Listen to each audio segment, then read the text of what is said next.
오늘은 성령의 세 번째 열매인 화평입니다.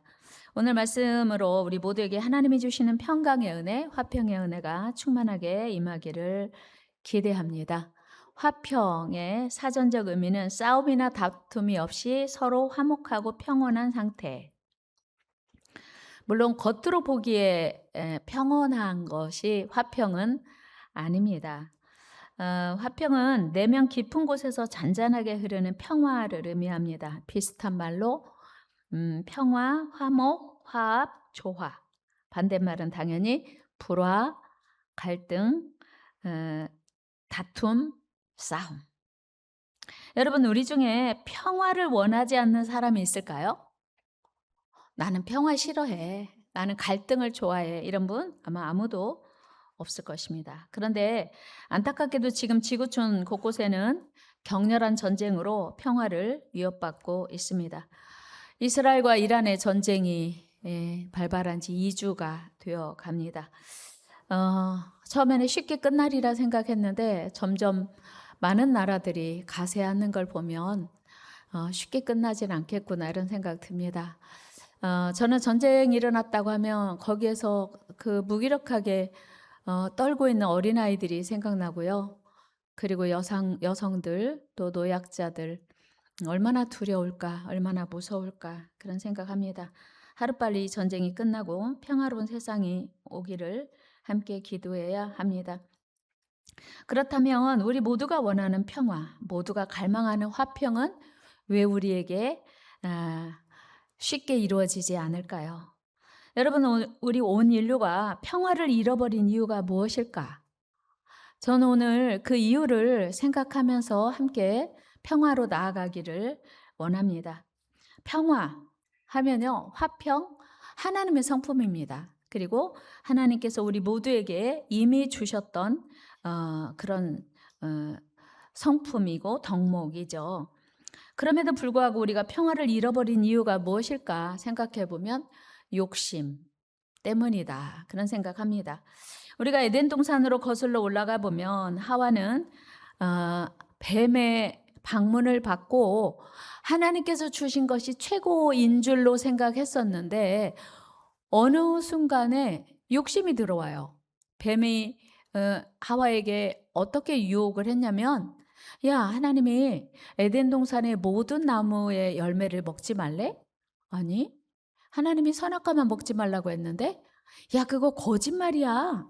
네가 만약에 선악과를 먹으면 하나님처럼 될까 봐 먹지 말라고 한 거야. 그렇게 뱀이 유혹을 듣고 나니까 그 선악과만 먹으면 정말 지혜로워질 것 같고 하나님처럼 될 것 같은 거예요. 먹음직도 하고 보암직도 하고 지혜롭게 할 만큼 탐스럽게 보였다고 성경은 기록하고 있습니다. 여러분, 우리가 생각해 보면 안 돼. 이건 먹으면 안 돼. 먹으면 죽어. 큰일 나. 이렇게 생각한 것을 평상시에는 맞아. 우리는 저거 먹으면 안 되지. 욕심내면 안 돼. 이런 생각이 분명히 있습니다. 그런데 어느 순간 괜찮아. 이런 얘기 듣다 보면 정말 괜찮은가? 괜찮은 것 아니야? 이렇게 생각이 달라지기 시작하는 데서 우리 마음의 평화가 깨지기 시작하는 것입니다. 오늘날 우리가 평화를 뺏기는 이유 중 하나는 하와처럼 욕심이 우리 안에 들어오면서 마음의 평화가 깨지게 되는 것입니다. 그래서 하나님께서 주신 것으로 만족하지 못하고 이미 내가 가지고 있는 것으로 기뻐하지 못하는 그런 상태.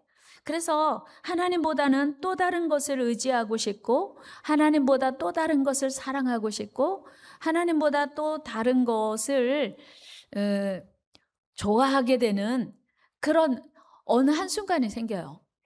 그것을 성경은 우상이라고 말합니다. 우리 출애굽기 20장 3절 말씀 같이 한번 읽어보겠습니다. 시작. 너는 나 외에는 다른 신들을 내게 두지 말라. 아멘.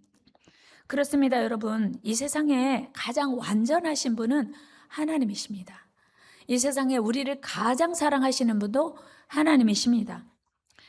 따라서 우리가 하나님만 사랑하고 하나님만 바라보고 하나님만 의지하면 우리 삶에 화평이 이루어지는 거예요. 그런데 우리는 어떻습니까? 하나님보다 돈을 더 사랑하고 하나님과 세상을 더 사랑하고 하나님과 권력을 더 집착하고 하나님보다 명예를 우리가 추구하면서 마음에 욕심이 생기면서 하나님과의 관계가 소원해지고 하나님과 관계가 멀어지면서 마음이 평화가 깨지는 거예요. 여러분, 욕심 때문에 하나님과의 관계가 멀어지고 깨지면서 우리 마음의 평화를 잃어버리게 된다는 사실이에요. 창세기 11장에 보면 평화롭게 살던 그 당시 사람들이 욕심이 생겼어요. 어떤 욕심이었냐면 하나님께서 주신 거 말고 우리 힘으로 바벨탑을 쌓아서 하늘에까지 올라가 보자.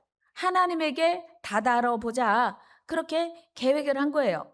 우리 창세기 11장 8절 말씀 같이 한번 읽어요. 시작. 또 말하되 자 성읍과 탑을 건설하여 그 탑 꼭대기를 하늘에 닿게 하여 우리 이름을 내고 온 지면에 흩어짐을 면하자 하였더니 아멘. 우리 이름 내는 거예요. 하나님의 피조물로 사는 게 아니고 우리 노력으로 우리 힘으로 우리 이름을 한번 내보자. 그래서 하늘까지 올라가 보자 라고 하는 욕심이 그들에게 들어오면서 모든 평화를 잃어버리게 됐습니다. 그들이 욕심을 부리기 전까지는 분명히 평화롭게 살고 있었습니다.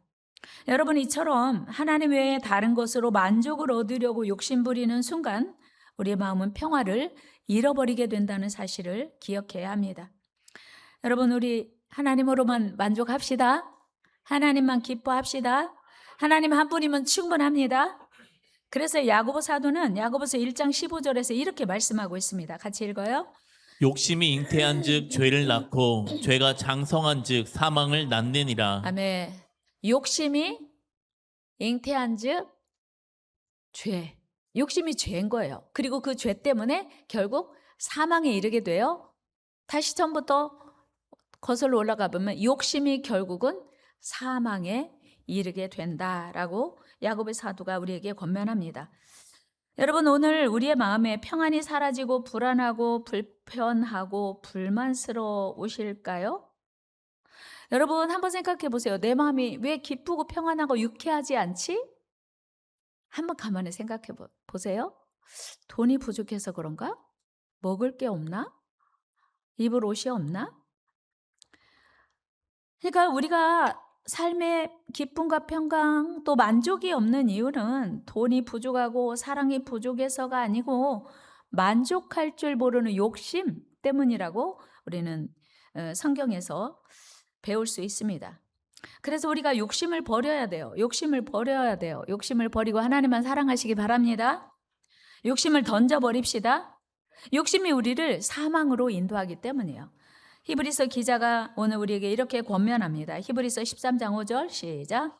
돈을 사랑하지 말고 있는 바를 족한 줄로 알라. 그가 친히 말씀하시기를 내가 결코 너희를 버리지 아니하고 너희를 떠나지 아니하리라 하셨느니라. 아멘. 있는 바로 족한 줄로 여기라고 히브리서 기자가 우리에게 권면해요. 디모데전서 6장 8절에서 사도 바울도 우리에게 이렇게 권면합니다. 같이 읽어요. 시작. 우리가 먹을 것과 입을 것이 있은즉 족한 줄로 알 것이니라. 아멘. 그래서 우리는 있는 걸로 만족할 수 있는 그 만족하는 것이 은혜라고 하는 거예요. 여러분, 나는 별로 욕심이 없는 것 같은데 우리 한번 거슬러 올라가 볼까요? 자녀들 키울 때 자녀가 학교에서 90점짜리 시험지 가져왔어요. 엄마, 나 오늘 90점 맞았어. 이거 조금만 더 했으면 100점 맞을 뻔했네. 아깝다. 다음에는 더 열심히 해. 그러니까 90점에 기뻐하거나 만족하거나 축하하지 않고 겨우 90점이야? 그런 거죠. 여러분, 전적이 있으시지 않으실까요? 그런데 어느 날 이 아이가 100점을 맞아왔어요. 좋아가지고 시험지를 흠지르면서 엄마 오늘 100점이야 100점. 그러면 어머 잘했다. 너 정말 최고다. 이러면 좋을 거잖아요. 너 말고 100점 몇 명 있어? 100점보다 더 잘할 수는 없어요. 근데 너 말고 누가 또 100점인지 그게 이게 얼마나 과한 욕심이에요. 그래서 모두가 행복하지 않아요. 100점이면 수고했다, 애썼다, 엄마 너무 기분 좋은데 넌 얼마나 좋아? 뭐 이렇게 하면 얼마나 좋겠어요. 그런데 너 말고 100점짜리가 몇 명이 더 있는지가 궁금한 거예요. 왜요? 욕심 때문에, 욕심. 야, 욕심을 버려야 행복해집니다. 욕심을 버려야 평화가 이루어집니다. 욕심을 버립시다. 우리 옆 사람에게 흔들면 손잡고 흔들면서 우리 욕심을 버립시다. 있잖아, 아무개 남편은 이번에 연봉이 올라가지고 한 달에 500만 원 번대, 500만 원. 그게 부러운 거예요. 여러분, 500만 원도 못 버는 사람이 어마어마하게 많아요. 그렇죠? 일이 없는 사람도 진짜 많습니다. 아니, 남편 없는 사람도 많아요. 남편 있는 게 얼마나 감사하고 직장 있는 게 얼마나 감사하고, 그렇죠? 아멘 안 하셔도 사실이에요. 여러분 만족하시기를 축복합니다. 욕심을 버려야 마음의 평화가 이루어지는 거예요. 그대 있음에 감사하고 행복하고 만족할 수 있는 은혜 되기를 축복합니다. 마음의 평화를 잃어버리게 되는 두 번째 이유는 교만이에요. 교만. 성경은 가장 위험한 죄 중에 하나가 교만이라고 말하거든요. 우리 잠언 16장 18절 읽어봐요. 시작. 교만은 패망의 선봉이요 거만한 마음은 넘어짐의 앞잡이니라. 아멘. 교만으로 넘어진다. 성경은 이렇게 말해요. 교만 때문에 망한다 라고 말씀합니다. 여기서 교만이란 하나님의 뜻을 따르지 않고 자기 뜻을 따르고 자기 판단대로 행동하는 것, 이게 교만이에요. 여러분, 이스라엘의 초대 왕 사울은 자기는 왕이 될 거 꿈도 안 꿨어요. 그런데 어느 날 하나님이 사무엘 선지자를 보내서 내가 너를 이스라엘 왕 삼겠다고 하신 거예요. 얼마나 감사해요. 하나님이 자기를 왕 세워주셨으니 그 은혜 감사해서 하나님이 하라는 대로 다 해야지 않겠어요? 그런데 하나님께 순종하고 그 왕권을 가지고 하나님을 기쁘시게 하는데 사용하지 않고 불순종하는 데 사용한 거예요. 야, 내가 이스라엘의 왕인데 나보다 더 높은 사람이 어디 있어? 내 마음대로 살면 되지 않아? 이런 생각으로 교만하게 된 거예요. 그리고 하나님의 말씀보다 자신의 체면을 더 중요하게 생각하면서 교만을 드러냅니다.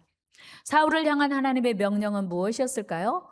사울아, 이스라엘 백성들이 출애굽할 때 가장 먼저 이스라엘 백성들을 공격해서 당혹스럽게 한 민족이 내가 기억하고 있는데 아말렉이야. 그래서 아말렉은 용서할 수가 없어. 하나님은 사울에게 아말렉을 완전히 진멸하라고, 아주 그 씨를 남기지 말고 완전히 이제 멸족하라고 명령을 내리셨어요. 하나님의 백성, 내 백성을 괴롭힌 아말렉을 그냥 둘 수 없어. 그랬는데 사울왕 어떻게 했습니까? 사울은요, 하나님 말씀에 순종하기보다 자기 생각대로 좋은 것을 남겼어요. 그리고 못난 것만, 어차피 죽을 것만 멸한 거예요. 이것이 하나님께 엄청난 불순종이 되었고 교만이 되었습니다. 사무엘상 15장 9절 같이 읽어요. 시작. 사울과 백성이 아각과 그의 양과 소의 가장 좋은 것 또는 기름진 것과 어린 양과 모든 좋은 것을 남기고 진멸하기를 즐겨 아니하고 가치 없고 하찮은 것은 진멸하니라. 아멘. 하나님은 사울왕에게 모조리 아말렉은 내가 이 땅에서 완전히 진멸할 거야. 그런데 사울은 하찮고 못난 것만, 그러니까 하나님의 명령을 부분적으로 선택적으로 순종한 거예요. 이것이 하나님께 괘씸죄에 걸려가지고 사울의 교만에서 나온 불순종으로 인하여 사울의 인생의 평화가 깨졌다는 사실을 우리는 성경을 통해서 알게 됩니다. 하나님은 불순종한 사울을 아예 버리시기로 작정해요. 여러분, 불순종한 사울의 평화가 박살나는 광경을 성경을 통해서 확인해 봅니다. 23절 시작. 이는 거역하는 것은 점치는 죄와 같고 완고한 것은 사신 우상에게 절하는 죄와 같음이라. 왕이 여호와의 말씀을 버렸으므로 여호와께서도 왕을 버려 왕이 되지 못하게 하셨나이다 하니. 아멘. 여러분, 우리가 하나님 앞에 순종해야 되는 이유는, 하나님 앞에 교만하면 안 되는 이유는요, 하나님이 우리 생명의 주인이십니다. 하나님이 우리를 여기까지 인도하셨고 여전히 우리에게 기대하시는 하나님의 뜻이 있는 줄로 믿습니다. 그러니까 하나님의 기대에 부응하지 않고 불순종하고 교만하면요, 하나님 우리의 평화를 완전히 다 부순다는 사실이에요. 여러분, 혹시 우리 안에 평화가 없다면 혹시 내가 하나님 앞에서 교만하고 불순종한 것은 아닌지 돌아보고 돌이켜 회개해야 돼요. 우리 안에 평화가 깨지는 이유, 또 그 현상은 여러 가지 많죠. 하나님께 불순종한 요나, 하나님 앞에 교만한 대가로 요나 인생의 평화가 완전히 깨집니다. 그리고 하나님 앞에 철저히 교만을 회개하고 겸손히 하나님께 순종하기로 결단하고 나서야 요나의 평화는 다시 회복됩니다. 여기서 우리는 이런 공식을 하나 깨닫게 됩니다. 하나님께 순종하면 평화, 불순종하면 불화. 한번 해볼까요? 하나님께 순종하면 평화, 하나님께 불순종하면 불화. 그렇습니다, 여러분. 순종이 평화를 가져와요. 그러니까 여러분, 인생이 평화롭고 싶으면요, 인생이 행복하고 싶으면, 인생이 안정되고 은혜가 넘치기 원하시면요, 순종하면 돼요. 대단히 간단합니다. 우리 모두 하나님께 순종하여 최고의 평화를 누리시기를 축복합니다. 평화를 잃어버리게 되는 세 번째 이유는 바로 용서하지 않는 마음. 아담과 하와에게는 가인과 아벨이라는 두 아들이 있었습니다. 가인은 하나님께서 동생 아벨의 제사만 받으시고 자신의 제사를 받지 않으신 데 대한 분노와 시기심으로 아벨을 미워하게 됩니다. 그리고 그 미워하는 마음이 점차 커져서 아벨을 죽여요. 그러니까 가인의 시기심으로 결국은 동생을 죽였고, 아벨의 평화도 깨지고 아담의 가정의 평화가 완전히 깨지게 됩니다. 그뿐 아닙니다. 야곱의 아들들이 요셉에게만 특별한 사랑을 베푸는 아버지에게 분노하고 특별한 사랑을 받는 요셉에게 시기하면서 요셉을 미워했어요. 그리고 마침내 요셉을 애굽의 은 20에 노예로 팔아 넘기기까지 합니다. 그 일로 요셉의 가정의 평화는 완전히 날아갑니다. 여러분, 이처럼 용서하지 못하는 마음, 시기와 미움과 다툼이 우리 안에 있으면 결코 우리가 원하는 평화 유지될 수 없습니다. 그래서 야고보 사도는 야고보서 3장 14절에서 이렇게 말씀하고 있습니다. 같이 읽어요. 시작. 그러나 너희 마음속에 독한 시기와 다툼이 있으면 자랑하지 말라. 진리를 거슬러 거짓말하지 말라. 아멘. 그렇습니다. 여러분, 마음속에 나도 모르게 자라나는 시기 있을 수 있어요. 왜 저 집 아들은 저렇게 공부를 잘하나? 얼굴도 잘생기고 키도 큰데 공부까지 잘하니 막 시기 생길 수 있죠. 그런데 그걸 시기하는 마음을 계속 키워가면 내 마음의 평화가 깨지고 아들을 향한 내 마음도 불편해서 온 가족의 이제 평화가 깨집니다. 야고보 사도는 이 말씀을 이렇게 마무리합니다. 18절 같이 다시 읽어요. 시작. 화평하게 하는 자들은 화평으로 심어 의의 열매를 거두느니라. 화평을 심어야 돼요. 시기를 키우지 말고 미움을 키우지 말고 화평을 키웁시다. 화평을 심으십시다. 그러면 화평이 열매를 맺게 되는 거예요. 여러분, 우리가 도저히 용서할 수 없는 상황이라 해도 용서하고 이해하면 하나님의 평화가 강하게 임하게 됩니다. 사실 성령의 9가지 열매 중에서 이미 2번 지나왔지요. 사랑도 하나님의 사랑이 우리에게 부어졌어요. 그래서 하나님의 사랑을 먼저 우리가 받아들이고 그 사랑에 감사해서 서로 사랑하는 것을 이뤄가는 게 성령의 9가지 열매 중에 첫 번째 말씀입니다. 두 번째 말씀, 지난주에 제가 희락 말씀드렸죠. 사랑과 희락과. 희락은 어찌 보면 나와 하나님과의 관계예요. 이웃과의 관계는 그다지 크지 않아요. 그런데 오늘 세 번째 그 사랑의 성령의 열매인 화평은 관계예요. 관계에서 사실은 물론 하나님 관계에서도 유지되어야 하지만 우리가 이웃과의 관계에서도 대단히 중요한 게 화평입니다. 그런데 우리가 그 하나님의 평화, 하나님의 그 성령의 열매로서의 화평을 유지하기 위해서는 우리가 다른 사람을 용서하고 이해하는 게 대단히 중요해요. 용서의 대가인 이삭을 오늘 한번 여러분들에게 소개해 드리도록 합니다. 창세기 26장에 보면 흉년을 만난 이삭이 하나님의 특별하신 은혜로 100배 결실을 거두죠. 그런데 블레셋 사람들이 그를 엄청나게 그 100배 결실을 맺은 것만으로도 시기하고 있었다고 성경은 기록하고 있거든요. 그런데 그 당시에 그 메마른 사막 지형인 그곳에 우물을 파요. 이삭이 우물을 파는데 물이 콸콸 솟아나는 거예요. 그러니까 블레셋 사람들이 너무 마음이 불편하고 시기가 나서 그 우물을 빼앗습니다. 여러분 같으면 어떻게 할 것 같아요? 사실은 우물은요 대단한 재산이거든요. 그런데 이유도 없이 그 블레셋 사람들이 이삭이 판 우물을 빼앗아요. 그런데 이삭이 아무 얘기도 안 하고 다투지도 않고 성내지도 않고 그 우물을 그냥 줘요. 그리고 다른 곳으로 가서 또 우물을 팝니다. 근데 우물이 또 나와요. 물이 펑펑 솟아 나오는 거예요. 그런데 블레셋 사람들이 더 배가 아픈 거예요. 야, 우리는 왜 아무리 우물을 많이 파도 물이 안 나오는데 얘는 파기만 하면 물이 나오는 거야. 진짜 신기하다. 그리고 시비를 거는데 이삭의 종들에게 이삭이 말해. 야, 줘. 우리 다른 곳에 가서 파면 되잖아. 세 번째 그 우물을 포기하고 다시 가서 우물을 팠는데 글쎄 더 좋은 물이 더 많이 펑펑 솟아 나오는 것이었어요. 블레셋 사람들이 생각할 때는 너무나 신기하고 이상해요. 왜 우리가 파면 물이 안 나오는데 이삭이 파면 물이 나오는 거야. 그러나 이제 더 이상 시비를 걸 수가 없는 거예요. 사실 이삭의 입장에서 보면 괘씸하고 미울 수 있어요. 왜 내가 우물을 팠는데 왜 시비를 걸어?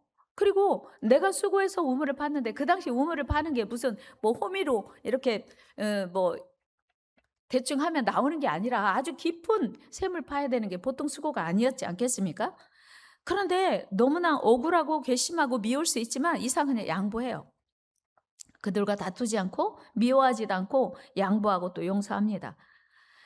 그런데 세 번째로 판 우물의 이름이 뭐냐면 르호봇이거든요. 이는 넓은 자리, 평화로운 우물이라는 뜻입니다. 우리 창세기 26장 22절 읽어요. 시작. 이삭이 거기서 옮겨 다른 우물을 팠더니 그들이 다투지 아니하였으므로 그 이름을 르호봇이라 하여 이르되 이제는 여호와께서 우리를 위하여 넓게 하셨으니 이 땅에서 우리가 번성하리로다 하였더라. 아멘. 넓은 자리, 평화의 우물, 르호봇. 여러분, 이삭의 너그러운 모습에 블레셋 사람들이 더 이상 시기하지도 못했고 다투지도 못했다는 사실. 손든 거예요. 야, 진짜 너는 대단한 사람이다. 우리가 보니까 너는 하나님이 함께하는 사람이고 누구도 막을 수 없는 형통한 사람이야. 여러분에게도 이런 은혜가 임하기를 축복합니다. 누가 봐도 너는 하나님이 함께하는 사람이고 누가 봐도 너는 형통한 사람이야. 우리로 말하면 뒤로 넘어져도 코 깨지는 게 아니라 앞으로 넘어지면 돈 주고 뭐 그러니까 너는 어디 가든지 잘 되고 형통한 그런 사람이로구나. 그 사람들이 인정한 거예요. 할 말을 잃은 거예요. 드디어 이삭의 삶에 진정한 평화가 찾아온 거예요. 용서가 평화를 이루는 줄로 믿습니다. 여러분, 진정한 용서가 진정한 평화를 가져옵니다. 우리 주변에도 이유 없이 우리를 미워하고 시기하고 갈등을 유발하는 사람들이 있을 수 있습니다. 그러나 우리는 그들을 미워하거나 원망하지 말고 오히려 이해하고 용서할 수 있기를 바랍니다. 왜요? 용서가 진정한 평화를 가져오기 때문이에요. 여러분, 이처럼 평화는 하나님 안에서 하나님의 은혜로만 가능하다는 사실이에요. 우리도 살아가는 동안 갈등을 완전히 피할 수는 없습니다. 뭐 사회생활 하다 보면 직장생활 하다 보면 이유 없이 나에게 시비를 걸고 나를 미워하고 나에게 시기하는 사람들이 있지요. 그러나 그럼에도 불구하고 하나님 안에서 믿음과 순종으로 이해하고 용서하면 하나님은 우리에게 평화를 주시는 줄로 믿습니다. 그렇습니다, 여러분. 화평은 용서로 얻어지는 선물이에요. 다 같이 해볼까요? 화평은 용서로 얻어지는 선물입니다. 그렇습니다. 그래서 우리 예수님께서는 마태복음 9장에서 우리에게 이렇게 말씀하고 있습니다. 같이 읽어요. 시작. 화평하게 하는 자는 복이 있나니 그들이 하나님의 아들이라 일컬음을 받을 것이며. 아멘. 화평케 하는 자가 복이 있대요. 제가 이 말씀 준비하면서 이런 노래 생각났어요. 평화의 기도? 주여 나를 평화의 도구로 써 주소서. 미움이 있는 곳에 사랑을. 여러분, 우리가 가는 곳 어디든지 우리가 평화를 먼저 베풀면 하나님께서 우리에게 평화를 주신다는 약속이에요. 평화의 왕이신 우리 예수님께서는 당신을 십자가에 못 박는 무리들까지 용서하셨습니다. 그리고 그들은 물론 우리 모두에게까지 하나님과 평화할 수 있는 길을 열어주셨습니다. 이것이 하나님의 선물이에요. 에베소서 2장 오늘 본문인데요. 14절 같이 읽어보겠습니다. 시작. 그는 우리 화평이신지라 둘로 하나를 만드사 원수된 것 곧 중간에 막힌 담을 자기 육체로 허시고. 아멘. 여러분, 그래서 예수님의 십자가는요, 평화의 십자가예요. 우리 예수님이 이 땅에 오신 이유는 우리에게 진정한 평화를 주시기 위함이었습니다. 사실 에덴 동산에서 하나님과 평화가 깨졌어요. 아담과 하와 때문에. 그래서 우리는 하나님과 계속 불화한 관계에 있었죠. 이사야 59장 2절 보면 하나님과 우리가 화해하지 못하고 죄로 담이 막혔다고 말씀하고 있거든요. 그런데 예수님께서 당신의 육체로, 죄 없으신 육체로 십자가에서 그 담을 허신 거예요. 그래서 하나님과 우리의 관계가 다시 회복되었습니다. 그러니까 예수님의 육체로 우리에게 화해를 주신 거죠. 에베소서 2장 16절 같이 읽겠습니다. 시작. 또 십자가로 이 둘을 한 몸으로 하나님과 화목하게 하려 하심이라.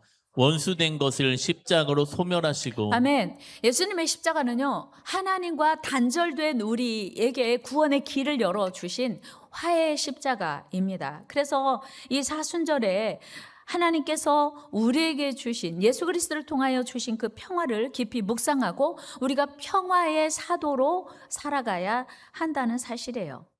여러분, 갈등과 분열로 가득한 이 세상에 예수님께서 십자가로 이루어 주신 평화를 이제 우리가 서로 이루어야 할 차례예요. 성령의 열매는 화평은 하나님과 관계를 의미하기도 하지만 우리 서로의 관계에서 나타나는 열매이기 때문입니다. 오늘 결론입니다. 아프리카의 우분투라고 하는 이야기로 오늘 말씀을 마무리하려고 합니다. 우분투라고 하는 뜻은 내가 있기에 우리가 있습니다. 나는 우리가 있기에 존재합니다. 사람은 혼자서 존재하는 것이 아닙니다. 그러니까 혼자 존재하는 것이 아니라 우리 서로 연결되어서 살아간다. 그게 우분투라고 하는 뜻인데요. 아프리카의 한 부족에게 한 인류학자가 어린아이들을 모으고 이런 숙제를 냈어요. 미션을 냈는데요.